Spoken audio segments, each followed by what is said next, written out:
ஓம் சாந்தி. 3 September 2024. ஒரு தெய்வீகமான கிராந்தியின் பட்டி இப்பொழுது நமக்கு சச்சின்பாய் 2வது நாளாக இன்றைக்கு வகுப்பு எடுத்திருக்காரு. இந்த ஒரு வகுப்பை நம்ம எல்லாருமே இப்போ கேட்கலாம். இன்று சாதனையின் 2வது நாள். அவ்யக்தவாணி வாழ்க்கையினுடைய கண்ணாடியாக இருக்கு. நாளுக்கு நாள் நாம் நம்முடைய ஸ்திதியை நம்ம பார்க்கிறோம். மனநிலை நாளுக்கு நாள் நம்முடையது எப்படி இருக்கு. பரமாத்மாவினுடைய ஞானம், சர்வ சிரேஷ்டமான ஞானம் நமக்குள்ள சமர்ப்பணமான பாவனையை கொண்டு வருது. பாபாவுடைய முரளியில நிறைய விஷயங்கள் இருக்கு. நம்ம எதையுமே புரிஞ்சுக்க முடியாம இன்னும் இருந்துட்டு இருக்கோம். நம்முடைய வாழ்க்கை ஒரு பக்கம் போயிட்டு இருக்கு. பாபாவுடைய முரளியினுடைய விஷயங்கள் மற்ற பக்கம் நம்மை திருப்புது. அதாவது இன்னொரு பக்கம் போயிட்டு இருக்கு. நமக்கு கற்றுத்தரக்கூடியவர் ஞானத்தினுடைய அத்தாரிட்டியோட கற்றுத்தராரு. எனவே நம்முடைய ஞானம் மிகவும் உயர்ந்தது. நாம் அவ்யக்தமாக, சாக்காரமாக, ஸ்தூலமாக இருந்துட்டு இருக்கோம். பாபாவுடைய முரளி நம்மை அவ்யக்தமாக மாத்துது. நம்ம எங்க இருந்தாலும், எங்க இருந்து படிச்சாலும் அவ்யக்த முரளி தனிப்பட்டதாக தான் இருக்கு. இது நம்முடைய வாழ்க்கையில முக்கியமானதாக இருக்கு. காரணம், சொல்லக்கூடியவர் முழு கால சக்கரத்தை நமக்கு உணர்ந்து நமக்காக கற்றுத்தராரு. சில நேரம் அவ்யக்த முரளியை நம்ம படிக்கும்போது குழப்பம் ஏற்படும். சில நேரம் நிராசை ஏற்படுது, உதாசி ஏற்படுது, ஆச்சரியம் ஏற்படுது, குஷி ஏற்படுது, நம்பிக்கை ஏற்படுது, குழப்பங்கள் ஏற்படுது. இப்போ ஒரே முரளிய 10 பேரு பலவிதமாக சொல்லுவாங்க. பக்தி, பகவான், கீதை, இது எல்லாமே கீதையில அடங்கி இருக்கும். இப்போ பக்தின்றது பகவான் மூலமாக உருவாகுது. அப்போ கீதை கூட பாருங்க, இன்னைக்கு எவ்வளவு விதமா இருக்கு. என்ன சொல்றாங்க, சங்கருடைய கீதைன்னு சொல்லுவாங்க, கிருஷ்ணனுடைய கீதைன்னு சொல்றாங்க, லக்ஷ்மி கீதைன்னு சொல்றாங்க, வல்லப கீதைன்னு சொல்றாங்க, காயத்ரி கீதைன்னு சொல்றாங்க, ராம் கீதான்னு சொல்றாங்க, அஷ்டவக்ர கீதான்னு சொல்றாங்க, ஞானேஸ்வரனுடைய கீதைன்னு சொல்றாங்க. அப்போ இதுல முக்கியமா நம்ம தெரிஞ்சுக்க வேண்டிய விஷயம் என்னன்னா, சிலர் துவைத்தமா இருக்காங்க, சிலர் அத்வைதமா இருக்காங்க. அதாவது துவைத்த வேதாந்தம், அத்வைத வேதாந்தம், வசிஷ்ட விதியை வேதாந்தம் என சொல்லியிருக்காங்க. இப்போ ஒவ்வொருத்தருமே தன்னுடைய நிலைய தேர்ந்தெடுத்திருக்கோம். மற்றவர்களுடைய வேதாந்தம் கடுமையானதாக இருக்கு. மற்றவங்களுடைய சாஸ்திரத்தினுடைய விஷயங்கள் எல்லாமே ரொம்ப கடுமையானதா இருக்கு. கிருஷ்ணனுடைய கீதை மட்டும் பாருங்க, ரொம்ப சுலபமாக இருக்கு, உயர்ந்ததாக இருக்கு. சோ அதே போலதான் பகவானுடைய அவ்யக்த முரளி. ஒருத்தர் ஒரு முரளிய பல இடங்கள்ல பல முறை பல பேருக்கு படிக்கும்போது விதவிதமான புரிதல்கள், விதவிதமான அனுபவங்கள் ஏற்படும். 20 வருஷத்துக்கு முன்னால பாபா முரளியில சொன்ன விஷயங்கள், அதனுடைய அர்த்தம் இப்ப நமக்கு அதே விஷயம்தான், அதே வார்த்தை தான் வேற விதமான அர்த்தமாக நமக்கு தென்படுது. அவ்யக்த முரளி நம்முடைய வாழ்க்கையை மாற்றக்கூடியதாக இருக்கு. எனவே இதை ஒருபோதும் நம்ம மிஸ் பண்ணக்கூடாது. நம்ம கிட்ட சம்பூர்ண ஞானம் இதுவரைக்கும் கிடையாது. சிலர் கேக்குறாங்க, ஆனா அவங்க எதுவுமே செய்யறது கிடையாது. துரியோதனன் போல இருக்காங்க. எதையுமே செய்ய மாட்டாங்க. எல்லா விதமான பலனையும் அவங்க அனுபவிக்கணும்னு நினைப்பாங்க. சிலர் கேக்குறாங்க, புரிஞ்சுக்கிறாங்க, சில நேரம் செய்வாங்க, சில நேரம் செய்ய மாட்டாங்க. 99% கேட்கக்கூடியவங்களே இருப்பாங்க, சொல்றாங்க, புரிஞ்சுக்கிறாங்க. அப்போ இதுல நம்ம என்ன தெரிஞ்சுக்கணும், சாக்கார வாழ்க்கையில நம்முடைய நடைமுறை வாழ்க்கைக்காக பயன்படக்கூடியது அவ்யக்த முரளி தான். இந்த அவ்யக்த முரளி படிக்கும்போது நம்முடைய மனநிலை எப்படி இருக்கு, இதை நாம நல்லா புரிஞ்சுக்க முடியும், தெரிஞ்சுக்க முடியும். இன்னொன்னு நம்ம தெரிஞ்சுக்கணும், நம்ம ஏன் அவ்யக்த முரளி படிக்கணும். இந்த ஒரு கொஸ்டின் வருது இல்லையா. அப்ப பாருங்க, ஒரு மனுஷன் இருந்தாரு, அவருக்கு மரணம்னாலே பயம். அப்போ ஒரு யோசனை பண்ணாரு. இப்போ என்ன பண்ணாரு அப்படின்னா, அந்த மரணத்தினுடைய யமதூதர் அவரை ஃப்ரெண்ட் பண்ணிக்கலாம். அப்ப என்ன ஆகும், நம்ம இனிமேல் சாக மாட்டோம் அப்படின்னு அவர் நினைச்சாரு. உடனே என்ன பண்ணிட்டாரு, அவரை ஃப்ரெண்ட் பண்ணிட்டாரு. 2 பேருமே நல்ல ஃப்ரெண்ட்ஸ் ஆயிட்டாங்க. இந்த மனிதனும் யம தர்மராஜா 2 பேருமே ஃப்ரெண்ட்ஸ் ஆயிட்டாங்க.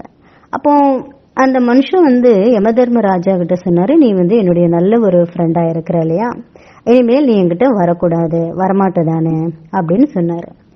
அப்போ அவர் என்ன அடுத்தது என்ன சொன்னாரு, இனிமேல் நீ வந்து என்ன கொலை பண்ணக்கூடாது, என்ன கூட்டிட்டு போக கூடாது, உன் கூட என்ன கூட்டிட்டு போக கூடாது, நம்ம 2 பேருமே எப்பவுமே ஃப்ரெண்ட்ஸா இருப்போம் அப்படின்னு சொன்னாரு.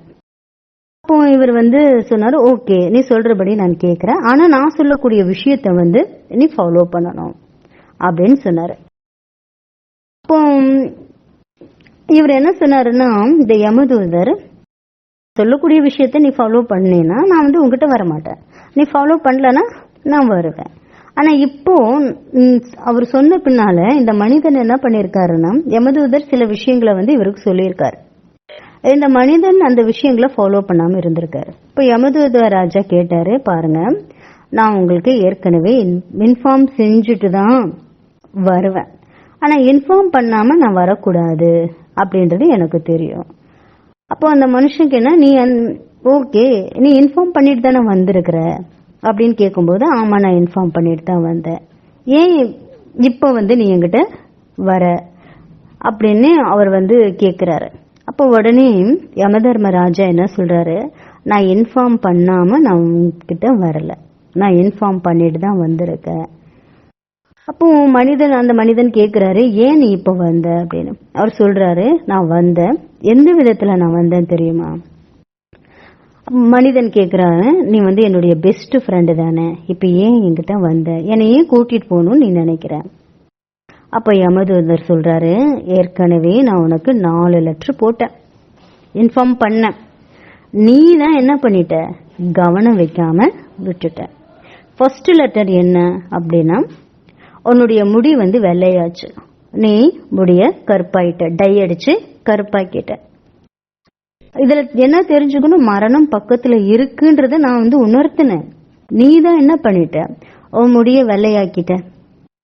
மறுபடியும் செகண்ட் லெட்டர் எழுதுன, உன்னுடைய பார்வை எல்லாமே மங்கலாச்சு, வார்த்தைகள் லெட்டர்ஸ் எல்லாமே தெரியாம போச்சு, படிக்கிறதுக்கு கொஞ்சம் கஷ்டமா இருந்தது, பொருட்கள் எல்லாம் பாக்குறதுக்கு கொஞ்சம் கஷ்டமா இருந்தது.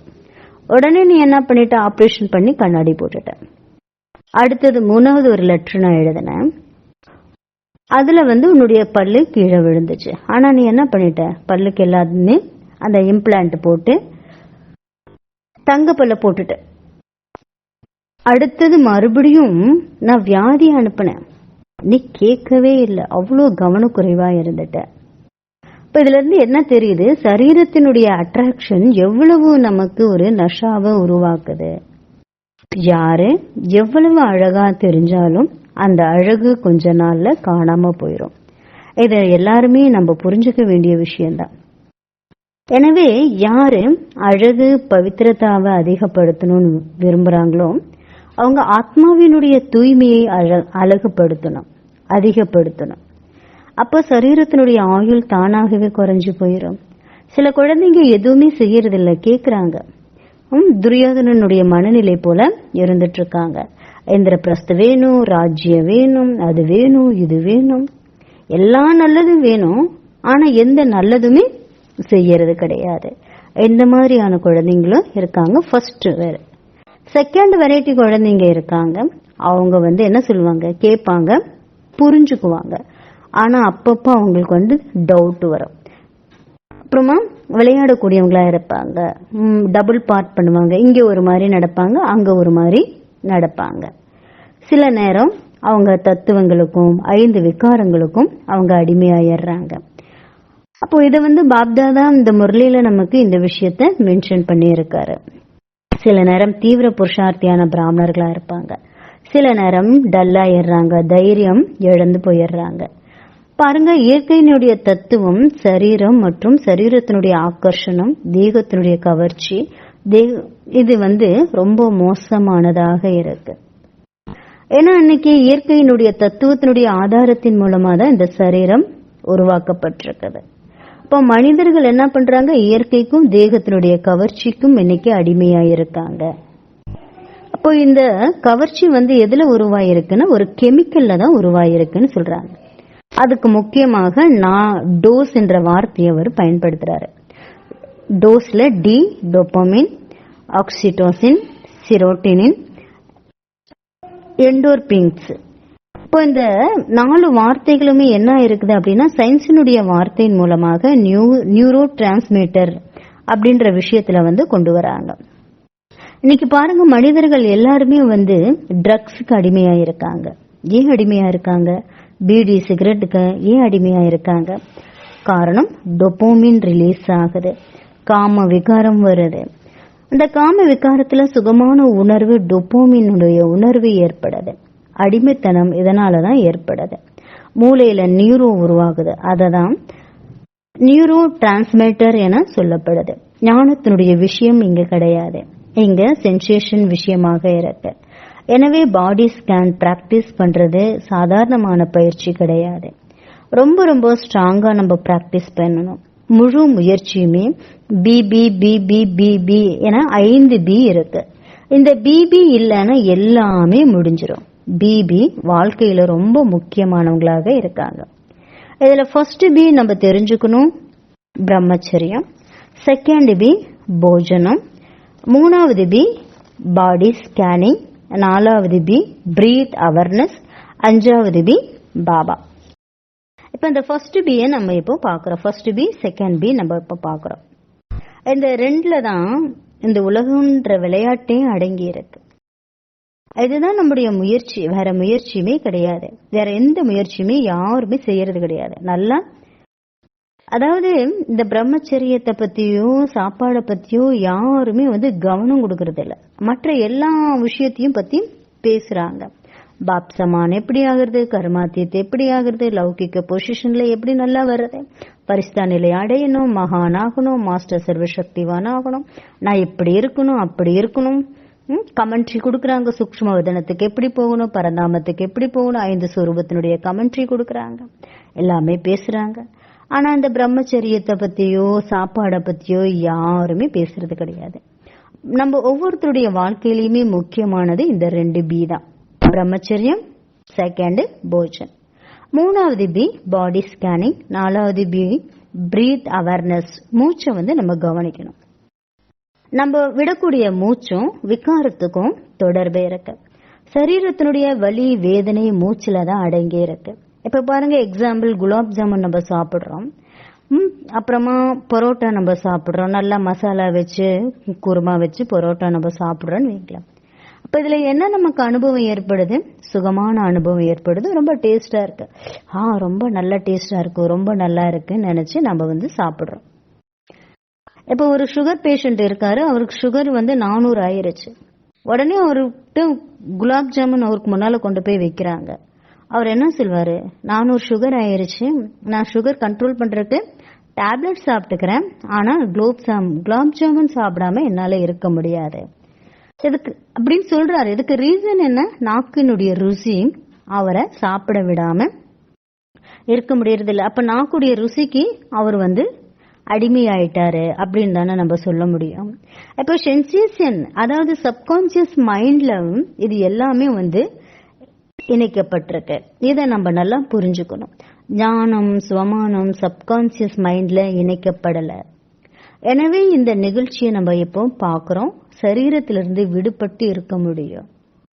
ஏன்னா சாட்சி பாவனையோட மூச்சை நம்ம கவனிச்சா நமக்குள்ள இருக்கக்கூடிய விகாரம் வரை நம்ம போக முடியும். நமக்குள்ள என்னென்ன விகாரம் இருக்கு, என்னென்ன பலவீனங்கள் இருக்கு, என்ன குறைகள் இருக்கு, அதை நிவர்த்தி பண்றதுக்கான வழிகள் எது நம்ம கண்டுபிடிக்க முடியும். எப்போ? சாட்சி பாவனையோட நம்முடைய மூச்சை நாம கவனிக்கணும். இத ஆனாபானா சதியில இந்த விஷயத்த முக்கியமா சொல்லி கொடுக்கறாங்க. இப்ப அடுத்தது 5வது விஷயம் பாபா. அப்போ பாபா கிட்ட நம்ம போகணும் அப்படின்னா இந்த பிபி 2 பிபி நமக்கு இருக்கணும். என்ன பி? ஒன்னு பிரம்மச்சரியம், செகண்ட் போஜன். இத நம்ம கிராஸ் பண்ணாதான் பாபா கிட்ட நம்ம போக முடியும். இப்போ லக்ஷ்மண் ராமரை சந்திக்கணும்னு விரும்பினாரு. நடுவுல சீதா இருந்தாங்க. அப்ப போறதுக்கு 2 வழி இருந்தது. ஒன்னு சீதாவுடைய பர்மிஷன் கேட்டுட்டு ராமனை சந்திக்கணும், இல்லைன்னா சீதாவை தள்ளி விட்டுட்டு ராமனை சந்திக்க போகணும். அப்போ அதே போலதான் நம்முடைய அது பக்தி மார்க்கம். ஞான மார்க்கம் அப்படின்னா என்ன? அப்படியே டோட்டலா நடுவுல எது நமக்கு நம்மளுடைய முன்னேற்றத்திற்கு யார் தடங்களா இருக்காங்களோ, தடையா இருக்காங்களோ, அதை அப்படியே என்ன பண்ணணும்? மனதின் மூலமாக நம்ம கட் பண்ணணும். இது ஞான மார்க்கம். கிராஸ் பண்றது பக்தி மார்க்கம். அதனாலதான் பக்தியில என்ன பண்ணிட்டாங்க, தேவிகளுடைய பூஜை செய்ய ஆரம்பிச்சுட்டாங்க, சக்திகளுக்கான பூஜை செய்ய ஆரம்பிச்சுட்டாங்க. இப்போ இந்த உலகத்துல கூட பாருங்க, சண்டை 2 விஷயத்துல வருது. ஒரு பக்கம் அனுபவிக்க கூடியது, சரீரத்தினுடைய சுகத்தை அனுபவிக்கணும். ரெண்டாவது தபஸ்யா செய்யணும். அப்போ வெற்றி எந்த பக்கம் இருக்கு? நம்ம கர்ம இந்திரியங்கள் கண்ட்ரோல் பண்ணி தபஸ்யா செய்யறதுல வெற்றி இருக்கா, இல்ல நல்லா சாப்பிட்டு சரீரத்தினுடைய சுகபோக வாழ்க்கை வாழணும், இதுல நம்முடைய மனநிலை இருக்கா பாருங்க. ஒரு பக்கம் பிரபுவுடைய அன்பு, இன்னொரு பக்கம் லௌகீக சுகத்தினுடைய அனுபவங்கள் இருக்கு. எனவே தனியாக அமர்ந்து தன்னுடைய சரீரத்தை மேல இருந்து கீழே வரையும் பார்த்துட்டே இருங்க. ஸ்கேன் பண்ணுங்க, உச்சந்தலையில இருந்து உள்ளங்கால் வரையும் தன்னுடைய சரீரத்தை தானே பார்க்கணும். அப்ப எந்த விதமான சூழ்நிலை பிரச்சனைகள் நிரந்தரமானது கிடையாதுன்றத நம்ம புரிஞ்சுக்க முடியும். பிரச்சனைகள் வரும் போகும். அப்ப இதுல நான் எதுக்காக நம்ம பற்று வைக்கணும், எதை எதிர்பார்க்கணும்? துக்கம்ன்றது துக்கமே கிடையாது. இப்ப ஊசி குத்துறது துக்கம்னு நினைக்கிறாங்க, அது ஒரு துக்கம் கிடையாது. எது துக்கமா இருக்கும், அது சுகமாக மாறக்கூடியதாக இருக்கும் எப்போ நம்ம பாடி ஸ்கேன் பண்ணும்போதுதான். இன்னொன்னு நம்ம தெரிஞ்சுக்கணும், நம்ம துக்கமான உலகத்துலதான் வாழ்ந்துட்டு இருக்கோன்ற சத்தியத்தை நம்ம நல்லா புரிஞ்சுக்கணும். பாபா முரளியில நமக்கு வாழ்க்கையினுடைய லட்சியத்தை கொடுத்திருக்காரு. பரிஸ்தாவிலிருந்து நம்ம தேவதையாக நம்ம மாறணும். நேச்சுரலான நினைவு எது? நேச்சுரலான நினைவு, உண்மையான நினைவு எது அப்படின்னா மர்ஜீவா ஜென்மம். இதை நம்ம கவனத்துல வைக்கணும். நம்முடைய ஜென்மம் சூத்திரர்களுடைய ஜென்மம் கிடையாது. சூத்திரர்களுடைய அடையாளம் எப்படி இருக்குன்னா, அலட்சியமா இருப்பாங்க, அஜ்ஞானத்துல இருப்பாங்க, அனைத்து விதமான விகாரங்களும் இருப்பாங்க. சிலர் சொல்லுவாங்க, எனக்கு செய்யறதுக்கு எந்த ஆசையும் இல்லை, ஆனா மழை வருது இல்லையா, நல்லா தூக்கம் வருது அப்படின்னு சொல்லுவாங்க. அப்ப இது கூட ஒரு அலட்சியம் தானே. நம்ம நினைச்சு பார்க்கணும், எனக்கு எந்த மாதிரியான ஒரு ஜென்மம் கிடைச்சிருக்கு, எப்பேற்பட்ட பரிவாரம் கிடைச்சிருக்கு, என்னுடைய அப்பா யாரு, என்னுடைய கடமை என்ன. அப்போ என்னுடைய வாழ்க்கையே இப்ப புதுசா மாறிடுச்சு இல்லையா. அப்போ அதனால நாம இப்ப என்ன பண்ணணும், ஹங்கதன் நாத் அப்படின்ற பாட்டை மட்டும் நம்ம பாடணும். ஒரு யோகி என்ன பண்றாரு, ஸ்டாண்டர்டா அவர் அந்த ஒரு நிலையில அப்படியே ஸ்ட்ராங்கா நிக்கிறாரு. ஒரே ஒரு சங்கல்பத்துல திடமாக பகவானுடைய நினைவுல திடமாக அமர்ந்திருக்காரு. ஆத்மா மட்டும் விழிப்படைஞ்சிட்டு இருக்கு. உள்ளுக்குள்ள பாட்டு பாடிட்டே இருக்கணும், பாடிட்டே இருக்காரு. அப்போ எப்ப அந்த ஒரு யோகினால ஒரு தன்னுடைய இதயத்துல ஹங் அதநாத், ஒரே ஒரு நாதனை தவிர வேற யாருமே கிடையாதோ, அப்பதான் அவருடைய உள்ளத்துல இருந்து வரக்கூடிய விஷயம் ஓம் என்ற வார்த்தை வருது.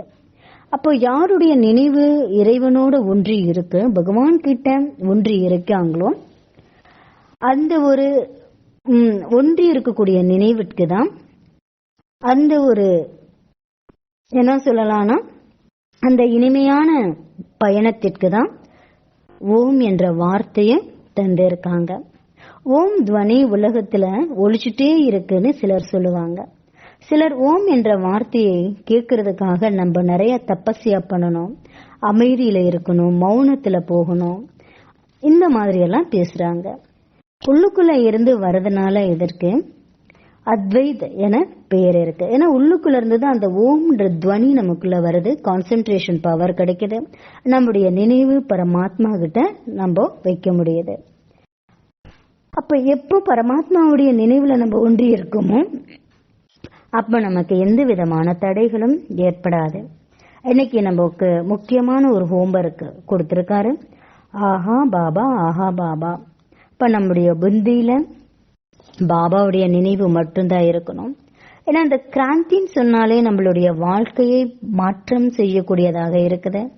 நமக்குள்ள இருக்கக்கூடிய பழைய விஷயங்கள், பழைய கர்ம கணக்கு, பழைய சுமைகள் எல்லாத்தையுமே மாற்றக்கூடியதா இருக்கு. இன்னைக்கு கூட அவ்யக்த முரளியில பாப்தாதா நமக்கு சொல்லியிருக்காங்க.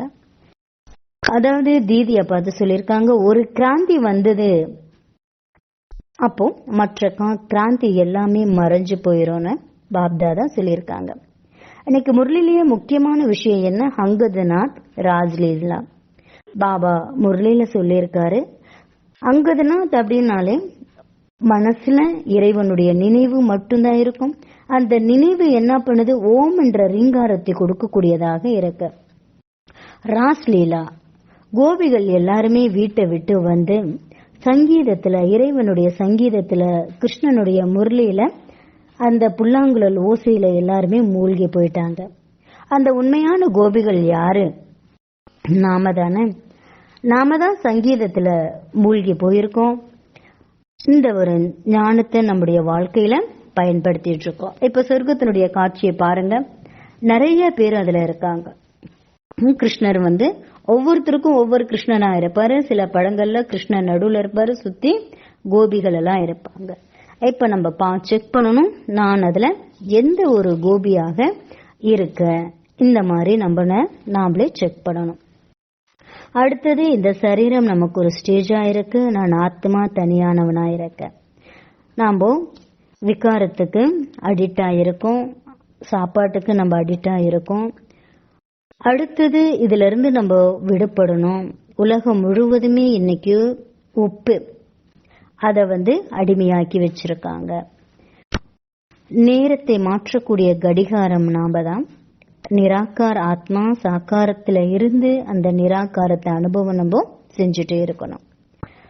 முக்கியமாக நம்ம 6 விஷயங்கள் நமக்கு இன்னைக்கு சொல்லியிருக்காங்க. இந்த யஜ்யத்தை நம்ம கண் திறந்து, கண்களால இந்த யஜ்யத்துல நம்ம எதெல்லாம் நம்ம பார்க்கணும். ஒன்னு, ராஜயோகா பிராக்டிஸ் பண்ணும்போது. 2வது, பாபாவுடைய திருஷ்டி. பாபா கிட்ட பேசும்போது பாபா கிட்ட திருஷ்டி எடுக்கணும். பாபா கிட்ட இருந்து எடுத்த திருஷ்டியை நம்ம மற்றவங்களுக்கு கொடுக்கணும். அடுத்தது, கிளாஸ் கேட்கும்போது கண்ணை திறந்து கிளாஸ்ல உட்காந்து கேட்கணும். போக் வைக்கும்போது கண்ணை திறந்து பாபாவை நம்ம பார்க்கணும். இது நமக்கு முக்கியமாக சொல்லக்கூடிய விஷயங்களா இருக்கு. மற்றவங்களுக்கு நம்ம டோலி தரோம், கிஃப்ட் தரோம், அந்த நேரத்துல கண்ணை திறந்துதான் தரணும். நான் கண்ணை மூடிட்டு பாபாவுடைய நினைவுல இருந்து தரேன்னு சொல்லிட்டு கண்ணை மூடிட்டு தரக்கூடாது. சேவை செய்யும் போது என்ன பண்ணணும்? கண்ணை திறந்துதான் சேவை பண்ணணும். கண்ணை மூடி செய்யக்கூடிய விஷயங்கள் எது? அப்போ கண்ணை திறந்து செய்யக்கூடிய விஷயங்கள் ராஜயோகா பிராக்டிஸ் 1. பாபா கிட்ட இருந்து திருஷ்டி எடுக்கணும். பாபா கிட்ட இருந்து எடுத்த திருஷ்டியை மற்றவங்களுக்கு நம்ம கொடுக்கணும். 2nd விஷயம். 3வது விஷயம், கிளாஸ் கேட்கும் போது கண்ணை திறந்து கிளாஸ் கேட்கணும். 4வது விஷயம், போக் வைக்கும் போது பாபாவை நம்ம பார்க்கணும். 5வது விஷயம், திருஷ்டி தரக்கூடிய நேரத்துல கண்ணை திறந்துதான் நம்ம மற்றவங்களுக்கு திருஷ்டி கொடுக்கணும். 6வது, டோலி தரும்போது கண்ணை திறந்துதான் தரணும். கர்மனா சேவை செய்யும் போது நம்ம கண்ணை திறந்துதான் செய்யக்கூடியவங்களாக இருக்கணும். அடுத்தது, கண்ணை மூடி நம்ம செய்யக்கூடிய விஷயங்கள் எது அப்படின்னா, முதல்ல விஷுவலேஷன் பண்றது. ஒரு காட்சியை நாம விஷுவலேஷன் பண்றோம். அடுத்தது, எந்த மாதிரி நம்ம ஆகணும், அதனுடைய சொரூபத்தை நம்ம மனதினால நினைவு செய்யணும்.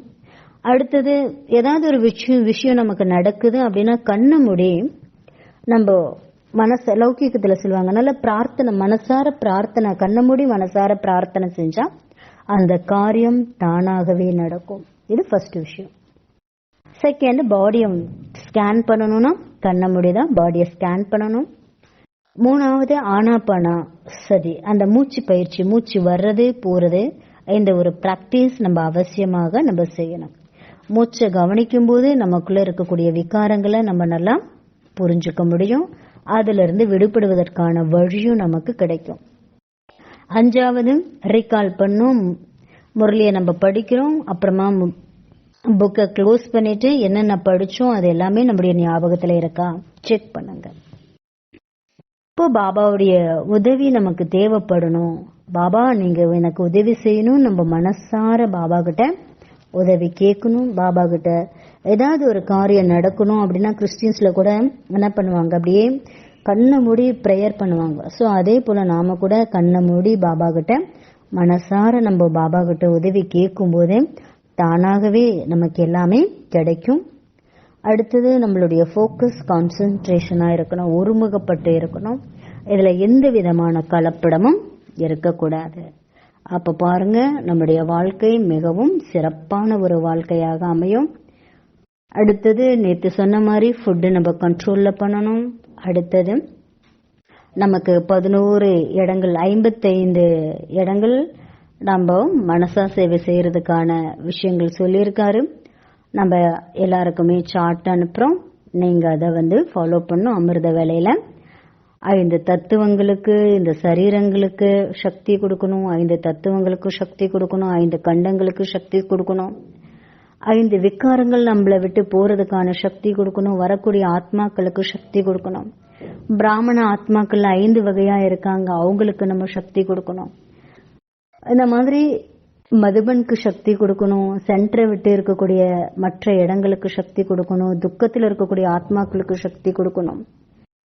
இந்த மாதிரி எல்லாத்துக்குமே நாம சக்தி கொடுக்கக்கூடியவங்களா, மானசீக சேவை செய்யக்கூடியவர்களாக இருக்கணும். இதுதான் இன்னைக்கு நமக்கு செகண்ட் டே கிளாஸ்ல பிரதர் எடுத்திருக்க